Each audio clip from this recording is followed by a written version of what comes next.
Kathryn. I'm so excited to have you back on the podcast. Today, we're going to be talking about transforming random hobbies into capstone projects, and these can potentially become the strongest part of a college application. So, Kathryn, let's start here. At a very high level, what role do hobbies really play in admissions process, and what kind of value can they add to an application? Love this question. I first want to say that this is something I've just been really excited to talk about with students because I think that hobbies are often neglected. One of the things that we see really frequently is that students hide their hobbies from their counselors or don't think that there's any value to the hobbies that they are participating in. And one of the best parts that a hobby can contribute to an application is a uniqueness and a spike that we may not see in other parts of their application. So, a quick anecdote is there was one time when I was meeting with a student and I noticed that his avatar for his account was a race car. And he had never brought up the fact that he goes and does race car driving every 2 weeks, I think, on Saturdays. And race car driving is something that is so interesting and compelling and incredibly memorable. I think that's the thing about hobbies that are really powerful. They are the thing that's going to distinguish you, especially if they're a unique hobby, from all of the other students who are applying in business, for instance. The other main value that I see in hobbies is that they can help you develop your academic interest in a unique way that no other student would be capable of doing. So, for instance, this kid who was interested in race car driving, he was interested in a field like business. And being able to do marketing as part of his race car driving is so much more interesting than students who are sort of purely doing business, devoid from an actual field or a sector. So it allows you to develop something in a very deep way that would otherwise be impossible to do sort of in a purely academic setting. I think I want to dive deeper into that because we kind of use these terms interchangeably, like hobby, passion project, and a true capstone project in high school. So there are certain levels to that, right? Between developing from just a hobby to a capstone project. Yeah. So, what I see as the value of hobbies is that when a student is in middle school, often they'll be doing hobbies on their own, not doing it with anybody else, not developing it in a public way whatsoever. And what I see as a big pitfall actually is that students then, when they get to ninth grade, they think, oh, this is what I need to be doing, International Biology Olympiad and all of these other sort of high level, again, more academic things. And they let those hobbies go away because they are something that they were doing in their room. They're playing guitar on their own or they're knitting or whatever it is.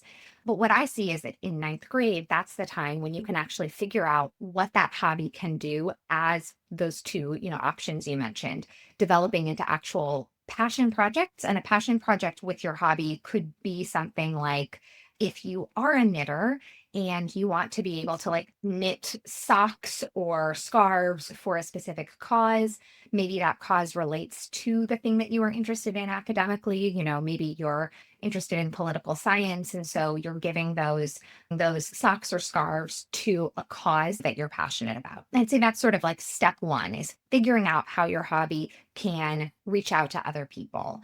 And then I would say you go to sort of the next level in a capstone or signature project by connecting with other people. So maybe if that same student was knitting these socks and scarves, that next level of involvement is where they get other people to do it. They're teaching people about their hobby. They are, publicizing it on social media. Maybe they have a website. Maybe they market it and they're selling their scarves and then donating the proceeds to that same cause. So I think there's just different levels of involvement that can progress really organically from ninth to 10th to 11th grade. But it's very hard to develop those if a student gives that hobby up when they're in ninth grade. The admissions officer point of view now, is it a red flag if they don't see any hobbies or extracurricular activities in a student's common application, for example? Yeah, that's a great question. I don't think it's a red flag necessarily, except it's just going to make the student look very one dimensional. There's so many essays that colleges are asking for things like, what do you do for fun? Or what brings you joy? And the students who have nothing to write about for those essays really don't look like they're going to contribute meaningfully to that college campus. So I wouldn't say it's a red flag necessarily, but it's more just sort of like a lack of interest and a lack of a personality that the colleges are going to see. And I do think that that limits your potential in the college application process. When these officers actually review, the Common App or the extracurricular activities, what makes them pause and think, okay, this student is interesting? Are there any traits that they show in their application? Yeah. So I think, again, focusing on essays that show that the student is really intellectually curious and diving more deeply into things that are not required of them in school or even in the college application process. There are a lot of, very top tier admissions officers who say the thing that they are looking for is students who took risks and did things that were not expected of them. And I do think that there are many students these days who do everything that is expected of them. And so, what does distinguish you from the student who may be incredibly talented, incredibly accomplished, is having that thing that was a risk or that thing that really wasn't anything that a high school teacher may have even recommended that you do, but shows that you are going out of your way to be a unique and grown up person. I think that if you are in high school and you haven't chosen to do anything purely for yourself, then it's just showing that you're sort of following the crowd. And that's not really an indication of leadership or initiative or your potential to be able to sort of extend beyond yourself once you're in college. So, if I'm looking at an application, I'm looking to see evidence that the student is pushing themselves outside of their expectations and doing things that show that they have their own interests, their own motivations that are separate from what anyone else is asking of them. When it comes to thinking about hobbies, exploring different things long term and for college admissions, walk us through a brief path for both middle school and high school students, respectively, and how they can do that. That's a great question. So I think that the value of middle school is that this is when you can explore and find the things that you might be interested in. You can actually do a really fun just Google search for what are some unique hobbies. And the things that will come up are really, really interesting. I even found a search for extreme ironing, which is something where people go to like extreme locations and picture themselves doing ironing, like on the top of a mountain. That's not something that anyone is easily going to forget, right? And so that's the type of thing that has the potential to be really memorable and unique. I think it'd be a little harder to figure out an academic connection for something like that. But the point is that in middle school, this is when you can have fun and develop those hobbies and think about what other people are doing.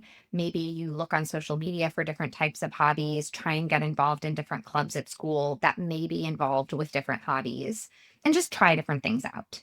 Maybe you try weird instruments. You're a middle school student who's involved in band. And so you try out the bagpipes, right? Middle school is the time to explore.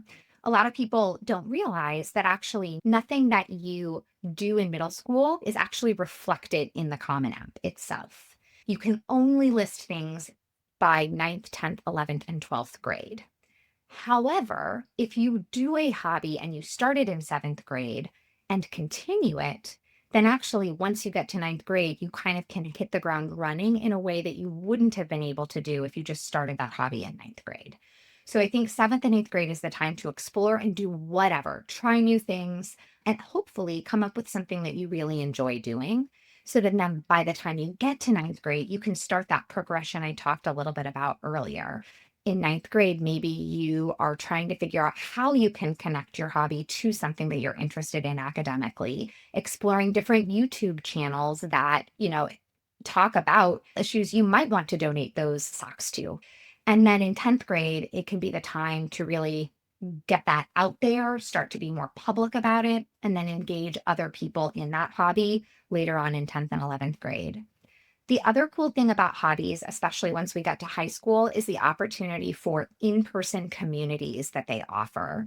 I think that online communities are very helpful, especially if you have a very unique hobby. Like, I don't imagine that there is an extreme ironing club in any city in the US, but you might be able to connect with other people through different social media channels. But if you have a slightly more common hobby, maybe you like stargazing. There are many, many astronomy clubs that are in local places where you can meet other people and find connections that then will actually help you find other opportunities and extracurriculars. So I think hobbies not only serve the purpose of helping you show that you have intellectual curiosity, but they have the potential of giving you really, really unique opportunities. One quick story about this idea of astronomy. I had a student I worked with who was involved in local stargazing communities. This typically is something that older individuals are involved with. And it turned out she was the only high schooler who was part of this. And so not only was this a cool hobby that she had, but she was getting into a community she really would never have been a part of otherwise. And she was able to position that in her application as, only high school student in organization of amateur astronomers, right? And that shows this sort of like, again, going outside of your comfort zone, doing something that's a little bit different from what other people in your cohort are doing. Is there a hobby that turned into a capstone project that you can identify which has the potential of being an Ivy plus, like quality or potential? Definitely. So, one really fun example is a student we had who was really interested in small animal care, small rodent care, actually. So, this student was interested in taking care of like hamsters and gerbils, that type of thing.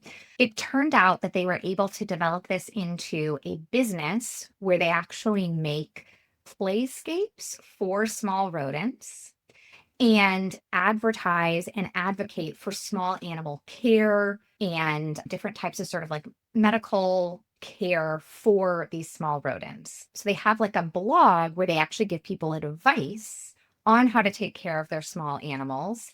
And then again, they developed this business creating these very, very cool, like again, environments for the small rodents to be in. They have an Etsy page for this.